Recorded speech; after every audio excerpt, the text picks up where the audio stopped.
وفاقی وزیر صنعت و پیداوار حماد اظہر نے قومی اسمبلی میں آئندہ مالی سال 2020-21 کا 3,500 ارب روپے خسارے کا بجٹ پیش کر دیا۔ جناب اسپیکر، اس سال بجٹ میں عوام کو ریلیف پہنچانے کے لیے اس بجٹ میں کوئی نیا ٹیکس نہیں لگایا گیا۔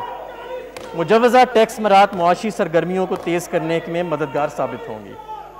کرونا اخراجات اور مالیاتی خسارے کے مابین توازن قائم رکھنا، پرائمری بیلنس کو مناسب سطح پر رکھنا، معاشرے کے کمزور اور پسماندہ طبقات کی مدد کے لیے احساس پروگرام کے تحت سماجی اخراجات کا عمل جاری رکھنا، IMF پروگرام کو کامیابی سے جاری رکھنا، کرونا کی تباہ کاریوں سے نمٹنے کے لیے اگلے مالی سال میں بھی عوام کی مدد جاری رکھنا، خصوصی علاقوں یعنی سابقہ فاٹا، آزاد جموں کشمیر اور گلگت بلتستان کے لیے بھی فنڈز رکھے گئے ہیں تاکہ وہاں ترقی اور معاشی نمو کا عمل یقینی بنے۔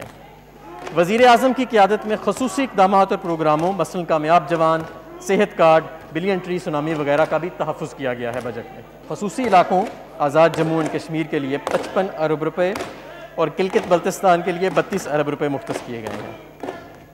خیبر پختونخوا کے ضم شدہ اضلاع کے لیے 56 ارب روپے مختص کیے گئے ہیں۔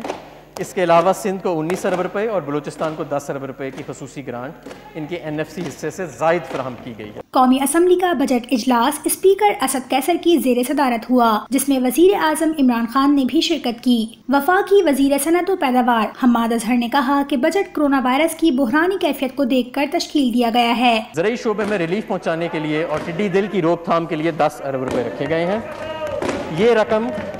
یہ رقم جو 50 ارب روپے اسٹیمولس پیکج میں زراعت کے لیے اور دوسرے پروجیکٹ زراعت کے جو وفاقی حکومت ہیں ان کے علاوہ ہے۔ ترقیاتی ایجنڈے پر عمل درآمد حکومت کے ویژن کے مطابق جاری ہے تاکہ مستحکم معاشی شرح نمو کا حصول ممکن ہو سکے۔ غربت میں کمی، بنیادی انفراسٹرکچر میں بہتری اور خوراک، پانی اور توانائی کے تحفظ کو یقینی بنایا جا سکے۔ وفاق اور صوبائی حکومتوں کے مجموعی ترقیاتی اخراجات کا حجم 1324 ارب روپے ہے۔ پبلک سیکٹر ڈیولپمنٹ پروگرام یعنی PSDP۔ Public sector development programme ترقیاتی مقاصد کو حاصل کرنے کا ایک اہم ذریعہ ہے جس کے لیے 650 ارب روپے مختص کیے گئے ہیں۔ کرونا وائرس کی وجہ سے مالی بحران کو مد نظر رکھتے ہوئے منصوبوں کی لاگت میں اضافے سے بچنے کے لیے جاری منصوبوں میں 73% اور نئے منصوبوں کے لیے 27% رقم مختص کی گئی ہے۔ بجٹ میں سستے گھروں کے لیے بلڈرز اور ڈیولپرز کو ود ہولڈنگ ٹیکس پر چھوٹ دی گئی۔ سیمنٹ اور اسٹیل کی خریداری پر چھوٹ کا اطلاق نہیں ہوگا۔ فکس ٹیکس رجیم کو وضع کیا۔ بلڈرز اور ڈیولپرز سوائے اسٹیل اور سیمنٹ کے خریداروں کے ود ہولڈنگ ٹیکس میں چھوٹ دی ہے تاکہ عوام کو سستے گھر میسر ہو سکے۔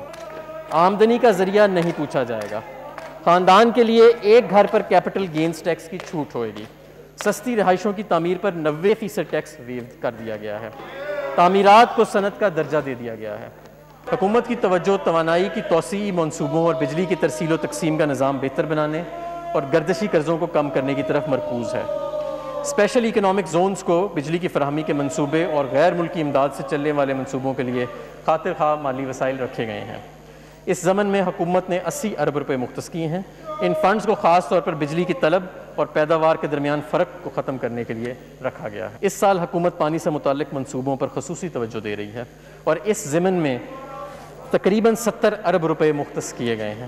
دیامیر بھاشا، محمد اور داسلو زیم کے لیے خاطر خواہ مالی وسائل فراہم کیے گئے ہیں۔ حماد اظہر نے بتایا کہ نئے بجٹ کا حجم 7,294 ارب روپے، اخراجات کا تخمینہ 7,294 ارب روپے، نان ٹیکس ریونیو کا ہدف 1109 ارب جبکہ ٹیکس ہدف 5,446 ارب روپے اور FPR کا ٹیکس ہدف 4,963 ارب مقرر کیا گیا ہے۔ CPEC کے تحت منصوبوں کو بشمول مغربی روٹ کے لیے وافر وسائل فراہم کیے گئے ہیں۔ اس سلسلے میں 118 ارب روپے مختص کیے گئے ہیں۔ اس طرح ریلوے کے ML1 منصوبہ اور دیگر منصوبوں کے لیے 24 ارب روپے رکھے گئے ہیں۔ مواصلات کے دیگر منصوبوں کے لیے 37 ارب روپے مختص کیے گئے ہیں۔ کرونا کی وجہ سے عام دکانداروں کا کاروبار متاثر ہوا۔ ہم نے پوائنٹ آف سیل پر سیلز ٹیکس کی شرح 14% سے مزید کم کر کے 12% کرنے کی تجویز دی، جس سے عام افراد اور دکانداروں کو کاروبار میں مدد ملے گی اور معیشت کی ڈاکیومنٹیشن میں بھی آسانی ہوگی۔ کرونا کی وجہ سے ہوٹل کی صنعت بہت متاثر ہوئی ہے۔ ہم نے اس صنعت پر منیمم ٹیکس کی شرح 1.5% سے کم کر کے 0.5% کرنے کی تجویز دی ہے۔ یہ چھوٹ اپریل سے ستمبر تک یعنی 6 ماہ تک دی جائے گی۔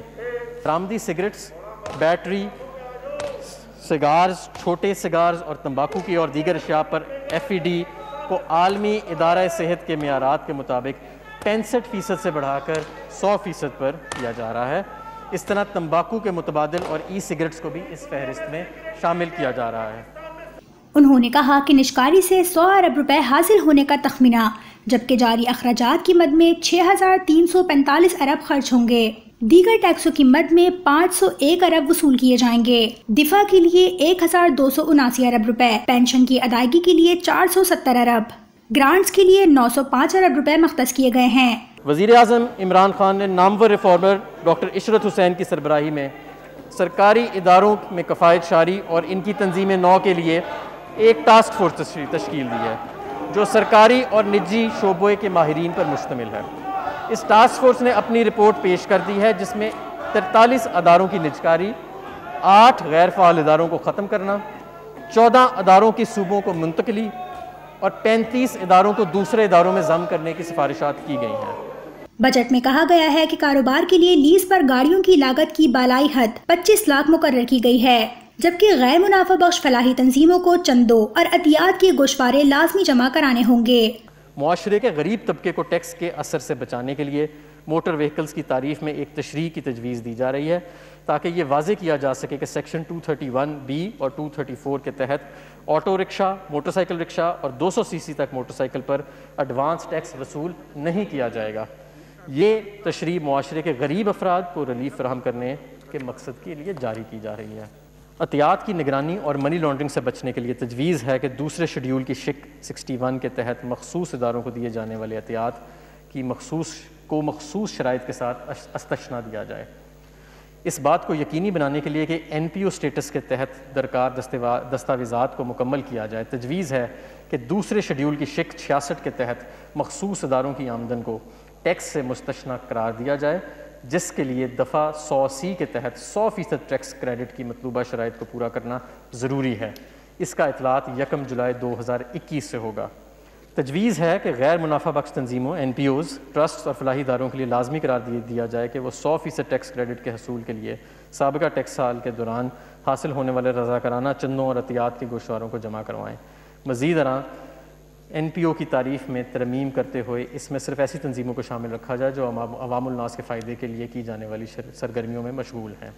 حماد اظہر کی بجٹ تقریر ختم ہونے کے بعد قومی اسمبلی کا اجلاس پیر تک ملتوی کر دیا گیا۔ ڈبل کیبن پک اپ پر FED کا نفاذ۔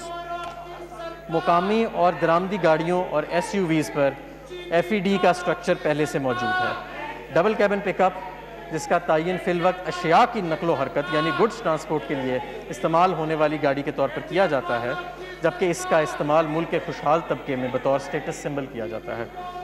اس کے استعمال کو مد نظر رکھتے ہوئے اسے بھی یکساں قیمت والی دوسری گاڑیوں کے مطابق ٹیکس لگانے کی تجویز ہے۔ I'd like to introduce a bill to give effect to the financial proposals of the federal government for the year beginning on the first day of July 2020 and to amend certain laws, the Finance Bill 2020. A bill to give effect to the financial proposal of the federal government for the year beginning on the first day of July 2020 and to amend certain laws, the Finance Bill 2020 stand introduced. The House is adjourned to meet again on Monday, 15 June, 4 p.m.